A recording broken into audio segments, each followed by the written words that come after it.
Coba bayangin deh, uang hasil kerja keras Anda yang ditabung sedikit demi sedikit tiba-tiba lenyap begitu saja dari rekening. Nah, kasus yang akan kita bahas ini kelihatannya sih udah selesai, tapi sebenarnya ini baru permulaan. Kita akan bongkar gimana satu teriakan putus asa dari seorang nasabah bisa mengungkap sebuah misteri besar dalam sistem perbankan yang kita andalkan setiap hari. Kalian yang suruh kami simpan uang di sini, tapi uang saya hilang tanpa penjelasan. Dengerin deh kata-kata itu.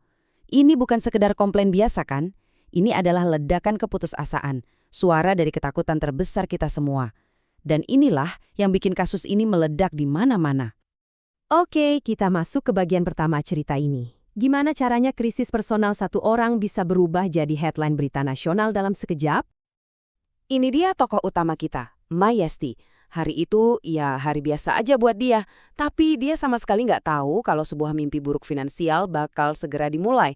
Ceritanya menyoroti betapa rentannya kita di hadapan sebuah sistem yang kadang terasa nggak peduli. Coba perhatikan deh, betapa cepat semuanya terjadi. Tengah malam, aplikasinya tiba-tiba keblokir. Pagi-pagi pas bisa masuk lagi, saldonya 0, ludes. Siangnya ke bank, nggak dapat jawaban jelas. Dan malamnya, videonya udah viral. Kurang dari 24 jam, kepanikan personal berubah jadi amarah publik. Ini nunjukin kekuatan media sosial yang luar biasa. Yang menarik, Mayesti ini dari awal nggak pasrah gitu aja. Dia punya teori yang kuat banget. Menurutnya, ini bukan sekedar error sistem. Dia curiga ada permainan orang dalam, ada oknum yang terlibat. Dia bahkan langsung menunjuk ke kemungkinan masalah saat penggantian kartu ATM-nya. Nah, sekarang kita lihat gimana ceritanya berubah total begitu kasus ini jadi sorotan publik. Dan disinilah kekuatan viral itu bekerja. Satu video yang menyebar luas langsung bikin pihak bank bergerak. Tiba-tiba, proses yang biasanya birokratis dan lambat mendadak jadi super efisien.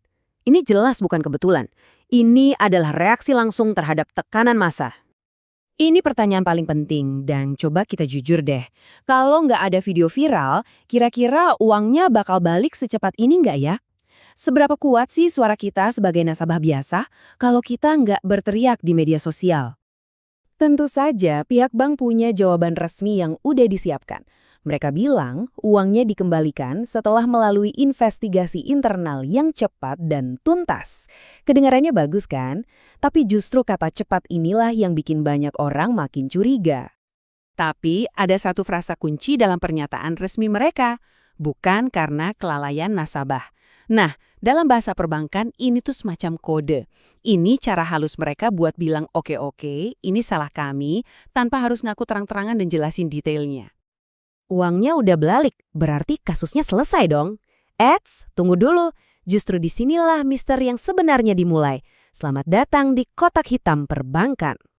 Nah, ini dia inti permasalahannya. Buat satu nasabah, masalahnya kelar, uangnya kembali.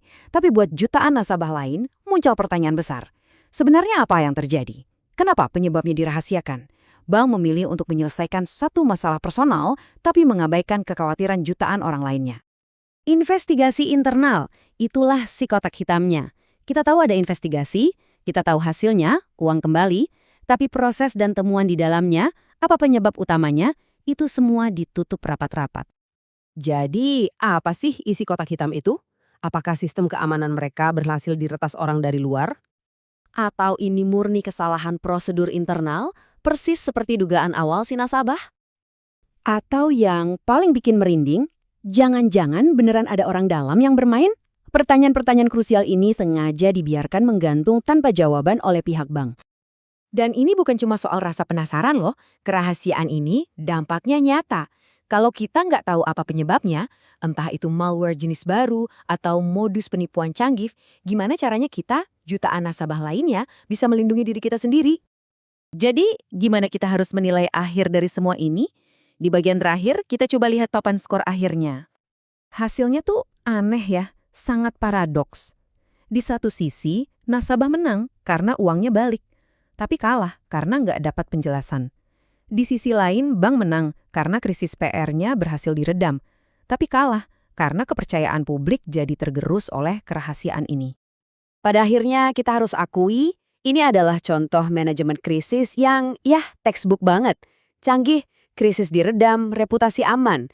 Tapi dengan melakukan itu, Mereka justru menghindari tanggung jawab yang lebih besar, akuntabilitas dan transparansi ke publik. Dan kita tutup dengan pertanyaan ini untuk kita renungkan bersama. Saat satu masalah nasabah diselesaikan secara diam-diam, tapi malah menimbulkan keraguan dan was-was bagi jutaan nasabah lainnya, siapa sebetulnya yang menang di sini? Kita hilang di BRI semua ludes. 200 juta pun bisa hilang semua. Jangan lagi mau di BRI menabung. Selama ini kita jadi nasabah prioritas. Enggak ada tanggung jawabnya. Masih panjang. Jangan lagi mau apa di BRI. Hilang uang di rekening.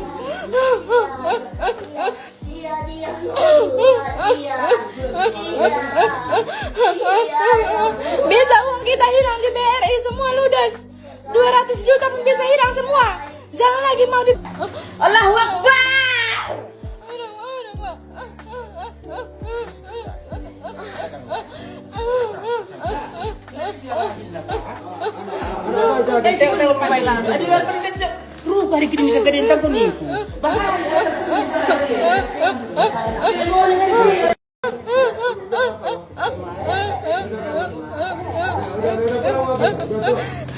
BRI Lau Balang. BRI Lau Balang.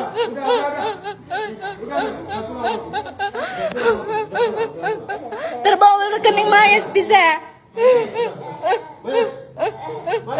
Keri na buatnya.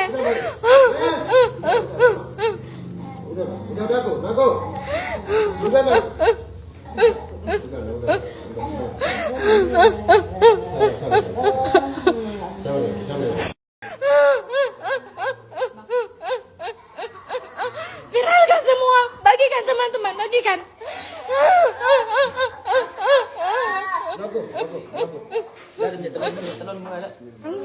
Aku bawa tadi.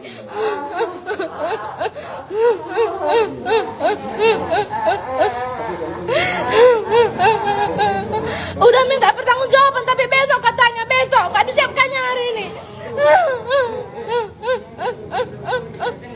Sedikit pun tidak apa. Ngapain dipekerjakan orang yang tidak punya otak?